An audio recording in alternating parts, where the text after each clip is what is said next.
Hi there, ये MKT 621 advertisement and promotion की short lecture series का लेक्चर नंबर 9 है। इस चैनल के अंदर सबसे पहले कुछ इंपॉर्टेंट पॉइंट्स हैं कैंपेन लॉन्चिंग के हवाले से। पहला है इंडिविजुअलिटी। सो इंपॉर्टेंट होता है कि क्रिएट की जाए कैंपेन जो कि स्टैंड आउट करे और यूनिक हो कॉम्पिटिटर्स के मुकाबले में।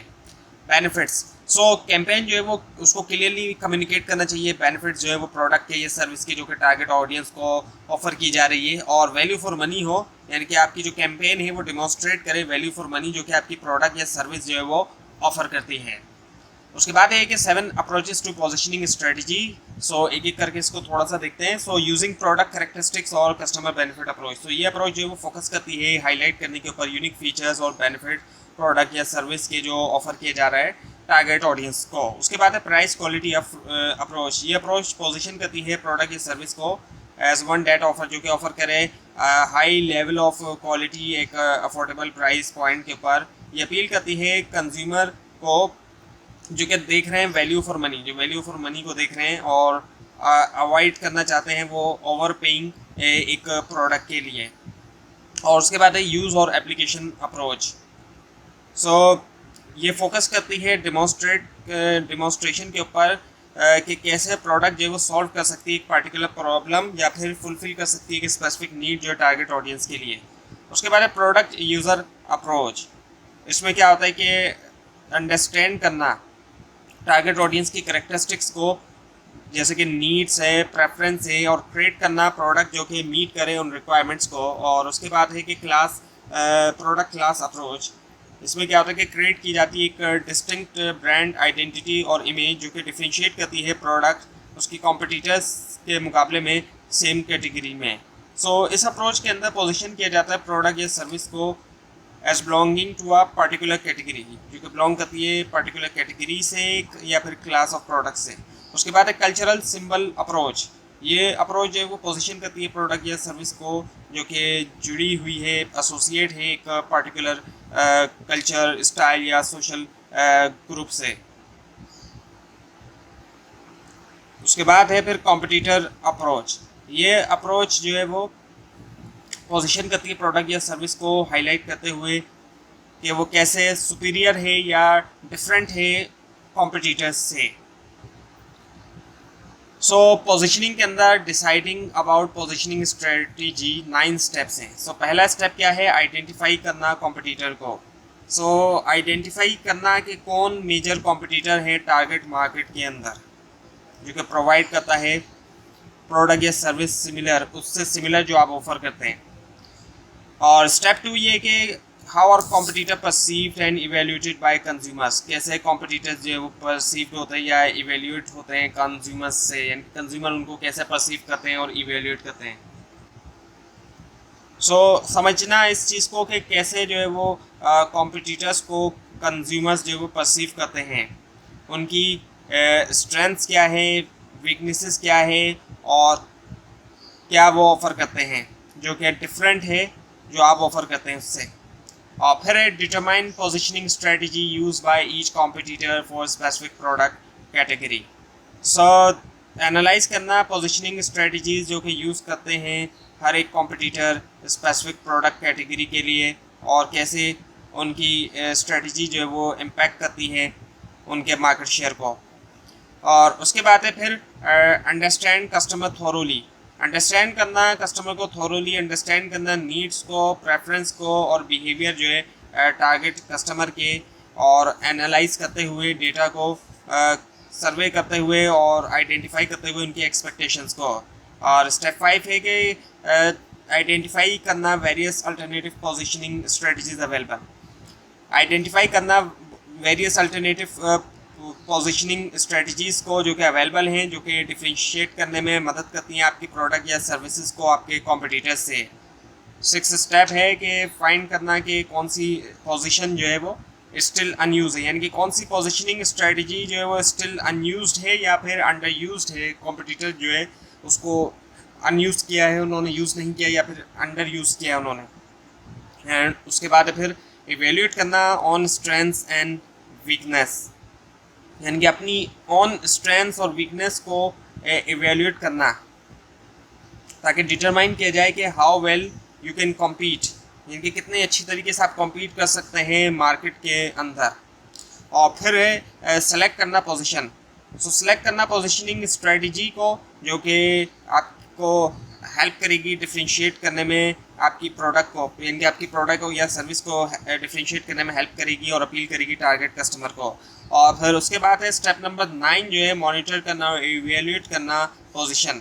सो मॉनिटर और इवेल्यूएट करना इफेक्टिवनेस जो है जो चूजन पोजीशनिंग स्ट्रेटजी है रेगुलरली करना, ताकि इंश्योर करना कि वो स्टिल रिलेवेंट है और इफेक्टिव है मार्केट के अंदर।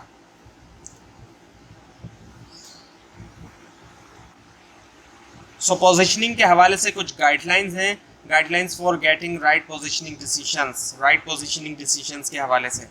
सो पहला है economic analysis should guide decision.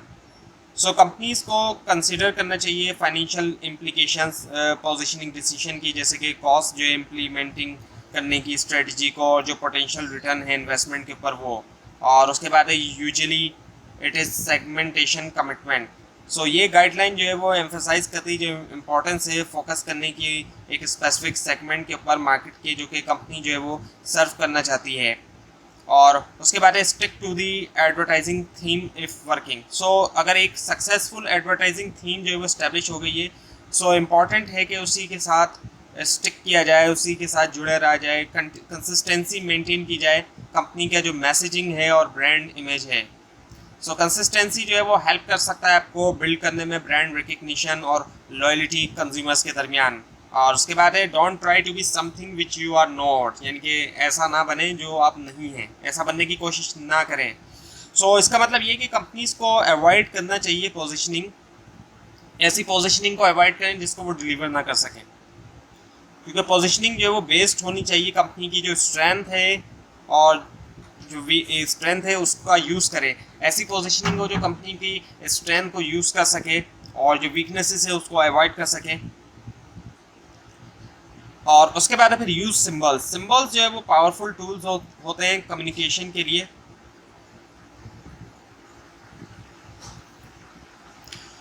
सो उसके बाद है फिर ब्रांड पोजीशनिंग रूल्स। सो पहला है कीप इट फोकस। ये रूल एम्फेसाइज करता है जो इम्पोर्टेंस है फोकस करने की एक स्पेसिफिक पोजीशनिंग स्ट्रेटजी के ऊपर ब्रांड के लिए, ना कि कोशिश करना अपील किया जाए हर एक को।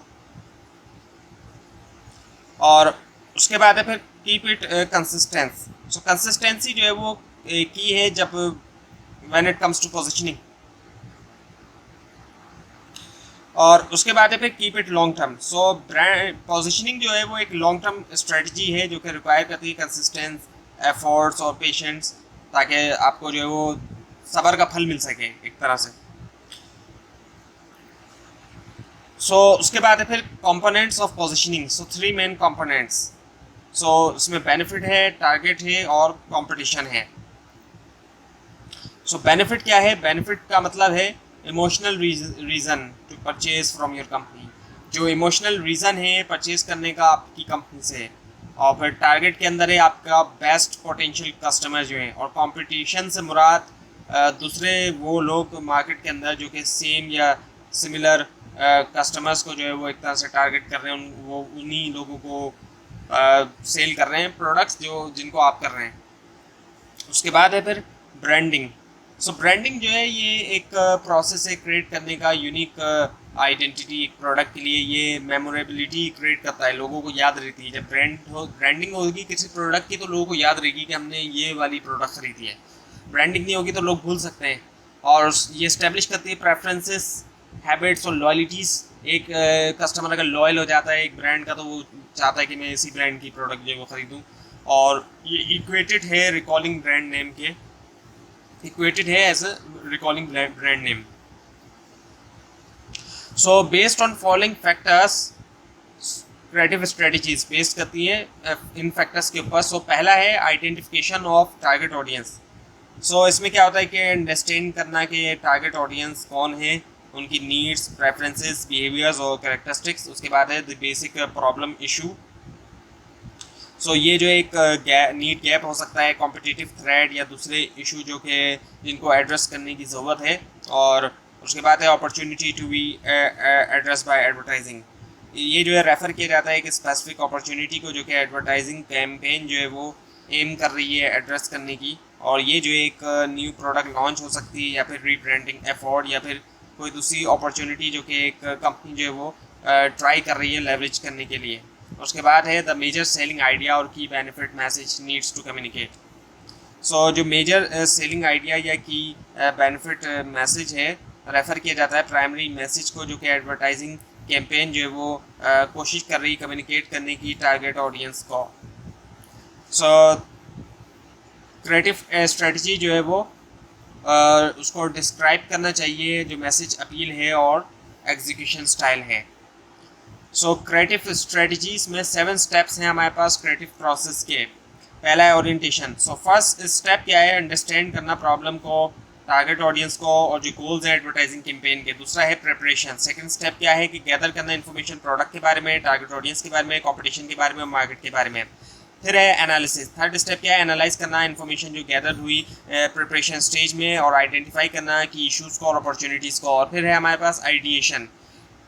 इसमें क्या है कि जनरेट करना लार्ज नंबर ऑफ आइडियाज़ जो कि एड्रेस करें इश्यूज़ को और अपॉर्चुनिटीज़ जो कि आइडेंटिफाइड हुई एनालिसिस स्टेज में। उसके बाद है इंक्यूबेशन, यानी कि इस टू लेट आइडियाज़ इंक्यूबेट, उनको टाइम देना कि वो डेवलप हो और मेच्योर हो।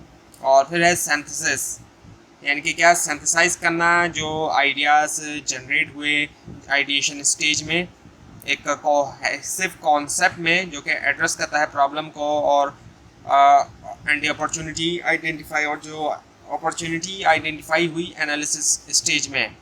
और उसके बाद फिर एवेल्यूशन।